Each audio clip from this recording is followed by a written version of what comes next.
Hi everybody, can you believe we're already in the 7th step of the 8 steps of Recovery Road? You know, this last 7 weeks we've been talking about coming out of the dark, stepping into the light, leaving our hurts, our habits, our hang-ups behind because of God's grace. That's a process of growth, whether we're sin sick, overcoming an addiction, a hurt, or whatever the case may be.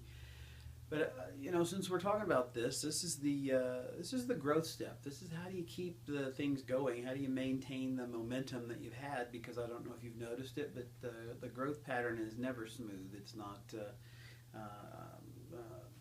without problems. It's got its issues, but let's deal with that because it's going to be a reality that there are going to be times of relapse or backsliding or whatever the terminology you might have grown up with, but you fall back into the self-defeating patterns that you once had.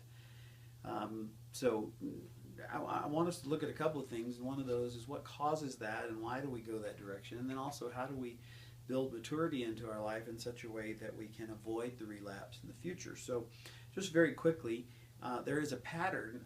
You can notice this in your own life because it happens to us all, but it's a very predictable pattern. Is the first step of relapse is complacency. You get comfortable, and therefore it leads to the complacency. But you're comfortable because you've made some gains, and oddly enough, you start saying things like, "Well, I'm feeling better," or "Things are going better, and I just don't really need any more help."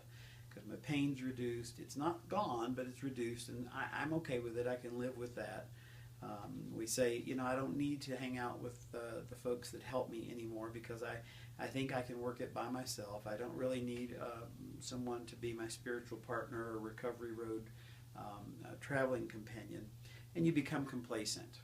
The second step along that way is that leads to confusion. Because if you start saying, well, I can handle it, then you start rationalizing. You look back at what was the pain, and you forget how painful it was and what went wrong. And you start telling yourself, well, maybe it wasn't that bad after all, and I can handle it. So you go from complacency to confusion, and then you take another step, and that is compromise. And we've all done it. You go back to the places that were the places of temptation. You begin to hang out with the people, the personalities that tended to lead you to temptation. You return to the risky situation that got you in trouble the first time, be it a bar or 31 flavors of ice cream, or like the gambler says, let's just go to Vegas and we'll only go to the shows. You just start compromising and you forget where you were.